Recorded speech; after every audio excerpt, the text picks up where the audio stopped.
dimineața, am făcut o pauză și de la filmat. Cred că a trecut tot weekendul fără să filmez nimic, dar astăzi e luni, e 2 septembrie, deci între timp a venit toamna, toată lumea a început cu back to school, să-și cumpere rechizite, chestii, trezii pentru facultate și eu sunt de genul că, oh my god, au mai rămas 2 luni și am început efectiv să intru în panică. Cred că ieri am avut așa, m-a luat o anxietate enormă seara, că stăteam în pat și mă gândeam că mai sunt 2 luni și nu știu ce am să fac, pentru că simt că nu mă pierd. Plus că pe 11 e examenul meu de licență și v-am zis eu că n-am terminat materia, așa că trebuie să trec cumva prin asta 1000 de grile și să le rețin, pentru că nu vreau să mă duc nici la licență fără să știu chestii.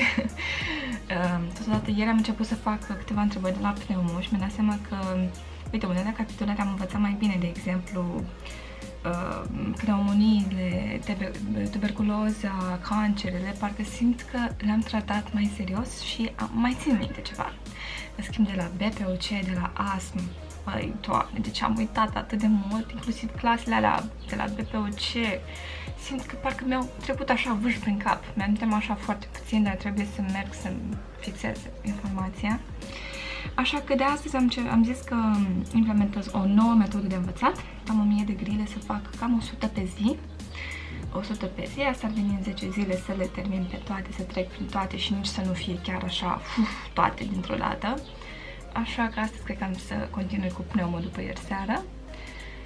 Și o să vedem, poate mai învăț și eu, mai trec și eu prin materie cu ocazia asta din nou. Dar, în afară de asta, 1100 de grile pe zi, trebuie să fac întrebările de la sindromele coronariene acute, din capitolul 7, care are, cum mi-am dat seama, vreo 50 de pagini, 40 de pagini. De asta mi-a luat mie atât de mult să-l termin. Să-l fac întrebările de pe grile rezidențiat, să văd care-i faza, Doamne, acum la final, spre final. Nici n-am mai reținut doze, chestii, la terapie antiplachetară, anticoagulantă. Mi se pare prea mult, mi se pare extraordinar de mult să știi la fiecare contraindicații, indicații, doze, dacă se administrează împreună cu altul, se scade doza sau se crește doza sau nu se mai dă sau ce se mai face sau... Acum, vorbind serios, ar fi atât de rău dacă mi-aș lua eu un an off să merg doar să călătoresc prin lume și să văd lumea. Chiar stăteam așa și mă gândeam într-o zi. Pentru că după ce încep să lucrez și așa nu mai am timp de nimic, ești cu jobul, 3-4 săptămâni pe an cât ai concediu, poți să mergi, de la rest, gata. Gata. Te duci la serviciu, gata. Dar astea sunt gânduri din astea, vreau să ies din... să escape the situation, știți voi, să găsesc altceva de făcut. Dar hai să începem ziua asta, pentru că nu vreau să mă lungesc, am multe chestii de făcut. Mi-am zis că dacă termin să fac grilele de la sindromele coronariene și astea 100 și încă nu e ora 3, mă duc și pe la sală. Am trecut prima dată prin întrebări și le-am studiat, m-am uitat și în compendiu și am zis să le mai fac o dată ca să fiu sigură că le-am înțeles și că, na, țin minte ceva. Și spre surprinderea mea am greșit ceva, adică mă așteptam să fie 100% punctajul ăsta. Dar aparent am greșit ceva aici la final și m-am uitat, am căutat în carte ca să mi se imprime mai bine în creier. Am uitat că beta-mimeticele cu anticolinergicele au efect aditiv. Deci, mi-am notat că data viitoare când mai fac testul de pneumo să știu că la întrebarea asta, cel puțin, am greșit data trecută și să fiu sigură că nu mai greșesc din nou. Jesus Christ, mă uitam acum că voiam să fac întrebările de la cardio, că tocmai am terminat sindromele alea de care vă ziceam. Și, oh my god, boala coronariană are 200 de întrebări. Pe lângă STEMI și NSTEMI, care împreună mai au 70 de întrebări, deci aproape 300 de întrebări numai de la sindromele coronariene acute. Jesus! Ce mai este aici mai mare? Insuficiența cardiacă și valvulopatiile. Interesant, dar aritmiile cât au? Au 136. Da, tot mult. Tot mult. Mai am ajuns acasă de la sală chiar dacă e destul de târziu. Am avut un workout absolut minunat, de asta am părul ud, încă e sus. Am legat 10 km, am făcut niște exerciții pentru abdomen, pentru fesier și pentru brațe și chiar am început să văd o definiție extraordinară în brațe, mai ales în fața oglinzii când faci cu greutățile și îți vezi efectiv corpul, cum s-a schimbat și cât de mult a evoluat, parcă îți dă și mai multă energie și putere să faci chestii. Dar m-am întors, urmează să mănânc ceva, mă detensionez, mă mai liniștesc puțin. După aia trebuie să fac, n-am reușit dimineața asta să trec prin testele de la cardio, așa că următoarea prioritate pe ziua de astăzi este să termin cu testele de la SCA, tot capitolul 7. Am văzut că sunt o grămadă, ei. Sper să am timp să învăț ceva nou. Eventual am zis că încep din seara asta, sper să trec prin capitolele învățate deja, pentru că dacă am învățat ceva după ce am trecut prin testele de la pneumo, e că am uitat foarte multe chestii. Efectiv, am uitat chestii pe care le-am învățat recent. Și cu toate astea mi-am dat seama că mi s-au întipărit mai bine anumite informații, de exemplu de la cancere, parcă și de la tuberculoză. Parcă țin minte niște lucruri mai bine față de alte capitole și mi-amintesc că la cancere cel puțin am stat foarte mult, cred că am stat 2 zile, mai ales la tratament, pe chimioterapie, pentru cancerele microcelulare, pentru cancerele non-microcelulare, despre cisplatin și toate alea, radioterapie, știu că am stat și m-am chițibușit și de asta probabil le țin minte mai bine. Ei de pui? Deci nu mai vegetale, pentru că mie nu prea-mi plac supele de pui, nu-mi place mirosul de carne în supă, nu știam. Și o leacă de Netflix. Cam asta e. Dar stai jos! Stai jos! Bună! E destul de târziu și am revenit cu un mic update. Așa cum probabil v-ați dat seama, n-am terminat tot ce am vrut să fac. În schimb, am revizuit foarte mult din sindromele coronariene acute. Aparent am uitat o grămadă de chestii, chiar dacă le-am învățat. Da, efectiv, acum câteva zile. Și am trecut din nou prin revistă tot. Urmează să mai fac niște întrebări. Apoi mi-am propus să mai fac încă o dată întrebările de la pulmonar ca să fiu sigură că le-am sedimentat și ca să nu mai trec prin ele atunci înainte de licență, să le dau tic și gata. Și cam asta e. Acum am făcut o pauză. Hai să vedeți câte chestii am aici, toate foile mele sunt acolo. Nu mai zic că am și aici tot stash-ul ăsta cu foi, cu notițe, cu chestii, cu toate pixurile, cu alte notițe aici. Da, cam așa e viața înainte de rezi. Dar mi-a făcut o gustare de la miezul nopții, dacă tot e miezul nopții, un grilled cheese, pur și simplu cașcaval cu pâine. Asta voiam ceva mai sățios. Și mă uit la cash taxi. Am greșit câteva chestii în mod stupid. Nu multe, dar am greșit câteva, vă arăt, pentru că mi se pare interesant. Poate vă unul. Aici, de exemplu, Eco nu oferă informații despre perfuzie, pentru că, da, cu toate că m-aș gândi că oferă informații când vede coronarele și toate astea, dar conform cărții, dacă nu precizează chestia asta, nu e corect. Eu n-am luat-o pe logică. Următoarea chestie e că am citit despre anevrism de ventricul stâng în loc de anevrism de ventricul drept și așa am greșit, că na, e târziu. Și atât. Numai astea două le-am greșit? Wow! Da, aparent, numai astea două.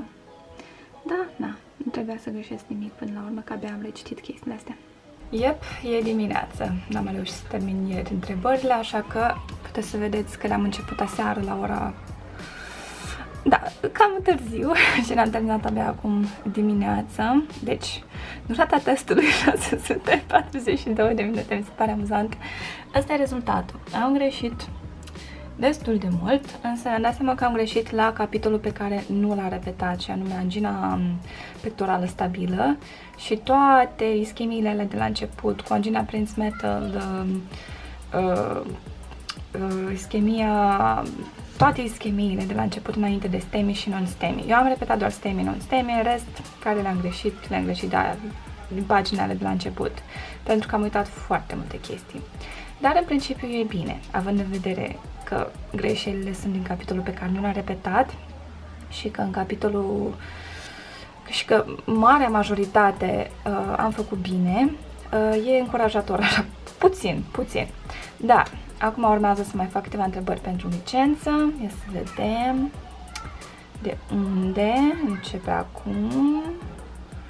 Parcurge materia, medicină, licență. Ia și 980 de întrebări în total. El le-am făcut pe alea de la pneumo. Cred că am să le mai fac o dată și astăzi ca să fiu sigură că le-am reținut. Cardio. Dar n-am terminat tot cardio. Poate să fac gastrohepato și încă ceva. Am să văd eu. Poate orto sau obstetrică.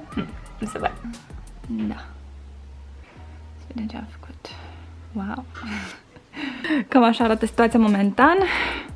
Notițe peste tot și, bineînțeles, apă. Asta trebuie terminată până la sfârșitul zilei. Prin asta am trecut deja. Biscuiți și chestii de ronțăit în caz de ceva și toate chestiile. Sunt fericită să vă zic că trec la insuficiența cardiacă. Gata cu STEMI, cu toate că mai trebuie să repet anginele alea de la început. Are vreo 13 pagini și vreau să-l termin astăzi, să trec prin el și eventual încep și hipertensiunea. M-am făcut super comodă și v-am zis și înainte cum procedez, cel puțin la capitolele la care pot. Am să încep cu cel de la osmosis, pe insuficiența cardiacă, și apoi trec la cele de la online meded. Am mai trecut o zi și da, m-a luat așa puțin panica, de altfel ați văzut în fiecare seară mă ia panica cu chestiile de învățat, pentru că sunt așa de multe detalii. Mă uitam acum, pentru că eu încerc să le învăț și destul de logic, cel puțin lucrurile pe care le pot învăța logic.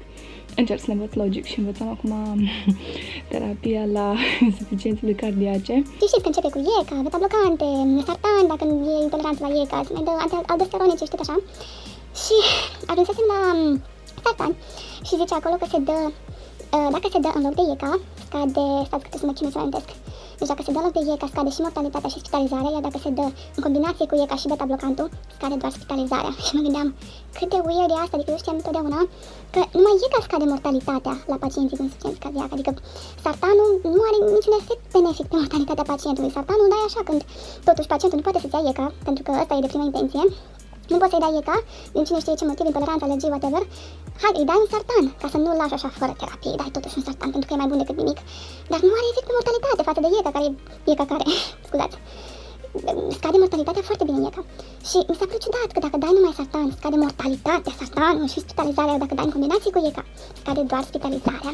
Uite, chestiile astea mă fac să-mi întorc creierul pe toate părțile și să mă gândesc și să-mi dau seama că trebuie să învăț greșeli din cartea asta și că trebuie să mă chinui să învăț niște greșeli și cine știe, poate mi se întipăresc greșelile astea în cap. Pe altă parte, știți ce mi-a dat seama? Că dacă aș fi învățat atât de bine la cardio, când aveam eu modulul de cardio, vai, ar fi fost atât de fain pentru mine la examen. Nu am învățat niciodată cum învăț acum, cel puțin cu atât de multe detalii, atât de strict. Mâine vreau să termin insuficiența cardiacă pentru că n-am reușit astăzi. Astăzi am trecut prin gastro și orto ca să fac 100 și ca să termin 100 n-am mai stat să mă mai uit în compendiu și să le caut pentru că durează prea mult. Nu, vă mint, la gastro m-am uitat. Pentru că era dimineață, era primul capitol pe care îl făceam și aveam timp și am zis că hai, stai să mă uit ca să le rețin logic. La orto, pur și simplu m-am uitat care sunt răspunsurile corecte și gata. Le-am trecut așa, n-am mai stat, pentru că atunci când făceam întrebările de la orto, cred că era deja ora 2 sau 3 după masă și am zis că nu se mai poate. Dacă pierd atâtea ore numai pe grile, păi e mai important să învăț pentru reți decât nota asta la licență. Eu, așa cum v-am obișnuit, vă zic noapte bună la ora 2 noaptea. Bine că eu nu mă culc acum, cred că am să adorm undeva pe la 3-4 dimineața, ca de obicei, nu știu ce am. Stres, am mintea super activă, hyperactive, mă culc și stau și mă gândesc din nou la sartan și IECA și de ce nu e corect. Apropo, altă chestie la care mă gândeam. Și că atunci mi-am învățat la STEMI și bolile coronariene, ziceau acolo că că blocantele canalelor de calciu sunt contraindicate la pacienți cu insuficiență cardiacă. Și totodată la începutul capitolului de insuficiență cardiacă, la începutul tratamentului, zice că sunt contraindicate blocantele de calciu non-dihidropiridinice, adică verapamil și diltiazem. Și după aia răspoiam eu și m-am uitat, am ajuns la insuficiență cardiacă cu fracție de ejecție păstrată și scrie acolo la simptome că poți să dai verapamil. Verapamil fiind calciu blocant non-dihidropiridinic. Și eram, păi, am învățat și la STEMI că nu dai blocant de calciu în insuficiență cardiacă. La începutul capitolului de insuficiență zice că nu dai, sunt contraindicate non-dihidropiridinicele și apoi zice de verapamil la insuficiență cardiacă cu fracție de ejecție pe stradă pentru controlul simptomelor. Păi, e contraindicată sau nu e contraindicată? Poate e ceva ce-mi scapă mie, nu știu, dar... da, asta e, gata, zic noapte bună. Am trecut super rapid și prin capitolul ăsta, prin întrebările din capitol. Vedeți că am început destul de târziu, unde scrie ora, nu mai văd nimica. Bine, am trecut prin toate 152 de întrebări, am mai luat 2 ore și ceva pentru că am mai făcut pauze, am mai mâncat, nu știu ce am mai făcut. Mă plictisesc, vă dați seama, și am greșit destul de multe, dar adevărul e că pe parcurs ce le făceam de câteva ori, nu tot timpul, cred că de, hai să zicem, 5-6 până în 10 ori maxim am uitat în carte ca să fiu sigură de răspuns, pentru că am mai uitat niște chestii și am revenit la carte, dar per total n-am greșit chiar atât de multe. Unele le-am greșit așa din neatenție, doar pe prima cel puțin, neatenție, că în loc să citesc 2-3 grame, cum scrie, eu am citit miligrame și am zis că e corect, dar de fapt e gram și e incorect, de asta am greșit, ca să vedeți și voi. Da, am găsit și câteva greșeli ca de fiecare dată și le-am raportat, aici ți arată tot ce raportezi, vedeți, am raportat pe astea 3, pentru că, na, mie mi s-au părut cel puțin greșite, o să vedem ce răspuns îmi dau, toate raportate de mine până acum. Și da, cam asta e pe ziua de astăzi. Între timp am rugat-o pe mama să se ducă până la Adi Center Pim să-mi scoată grilele, pentru că așa parcă mi-e mai ușor să trec prin ele, plus că lumina de la laptop mă deranjează și mie îmi place să le am în format fizic, pot să frunzăresc prin ele mai ușor decât să fac testele de pe grile rezidențiat. Da, am zis că fac 100 pe zi, astăzi încă nu le-am făcut pe alea 100, dar am zis că dacă tot am făcut insuficiența cardiacă și am terminat și STEMI zilele trecute, să trec prin astea, de la cord, de la cardio. Nu știu, cred că sunt 100, cel puțin astea 2 capitole prin care am trecut eu, dar o să vedem. Totodată trebuie să trec și prin astea de la început și să le marchez pe astea corecte.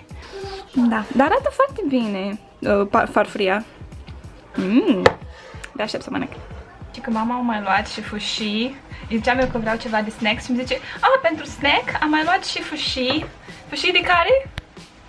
De burte de somon, fâșii de burte de somon.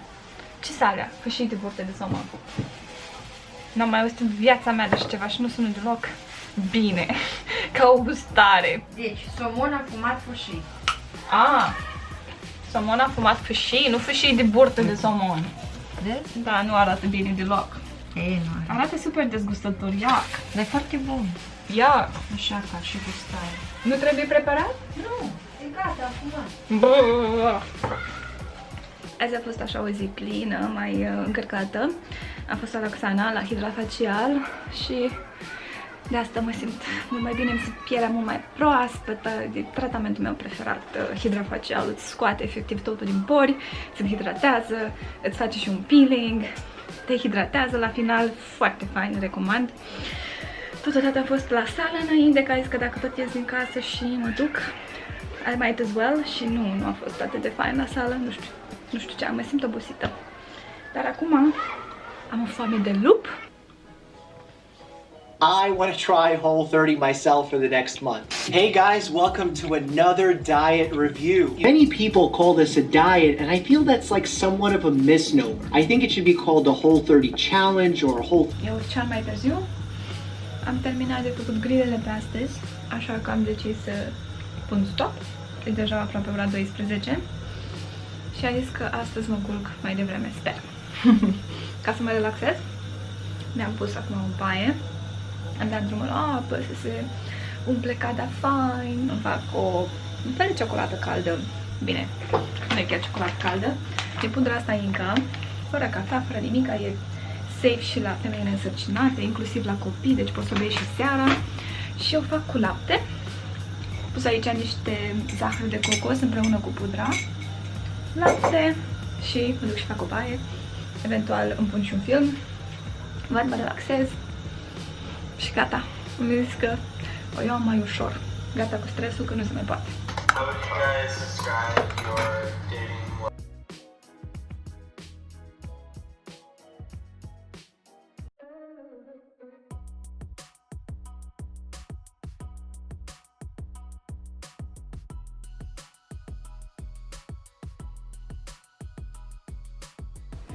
E o nouă zi. Cam așa arată colțișorul meu de astăzi. Prima cafea deja am dat gata. Am rugat-o pe mama să mă ducă o cafea când vine și mi-a luat. E super drăguță cu mine, chiar îmi face toate mofturile. Și am apucat de grilele pentru licență, după cum puteți vedea mai am. Cred că am ajuns undeva la jumătate, primele le-am făcut deja de săptămâna trecută, dar mai am jumătate și deja este duminică. Ora 1, da, deci am screensaver-ul ăsta, cred că din anul 3 de facultate. Și tot zic că hai că trece și sesiunea, de atunci tot mi-apare și trebuie să-l schimb. Hai că trece și rezidențiatul și licența și toate astea, dar cam așa. Ăsta e colțișorul meu în care pur și simplu mă las când vreau să scap de griji, câteva minute, mă pun între toate pernele astea și toate lapumile astea foarte soft și foarte cozy și efectiv dispar sub ele pentru câteva minute ca să uit de toate chestiile astea. Dar cam asta e pentru ziua de astăzi. Toate chestiile mele aici ca să le văd și să mă motiveze să reușesc să trec pe toate cu bine. La fel și aici, mai ales chestia asta micuță pe care v-am mai arătat-o și înainte. Chiar mă ajută să încerc să vizualizez viitorul. Duminică, așa cum v-am zis, așa că am să încerc să trec așa mai rapid prin întrebări, cu toate că încerc să le și studiez, de asta n-am adus toate cărțile, să le văd, să găsesc răspunsurile, că sunt capitole prin care încă n-am trecut și na, ce să fac, caut răspunsul, încerc să le rețin așa până ajung și eu să învăț. Deci ieri făceam întrebările de la ce făceam? Tot de la nefro, am început ieri cu nefro și mă uitam la echilibrocitul basic. Oh my god! Deci nu vreau să mă gândesc când am să ajung acolo. Am văzut că sunt destul de multe întrebări din nefro și din hemato și onco. Deci e groaznic ce se întâmplă la hemato și onco. Da, groaznic! Eu credeam că la cardio e greu, dar nu. Hemato și onco.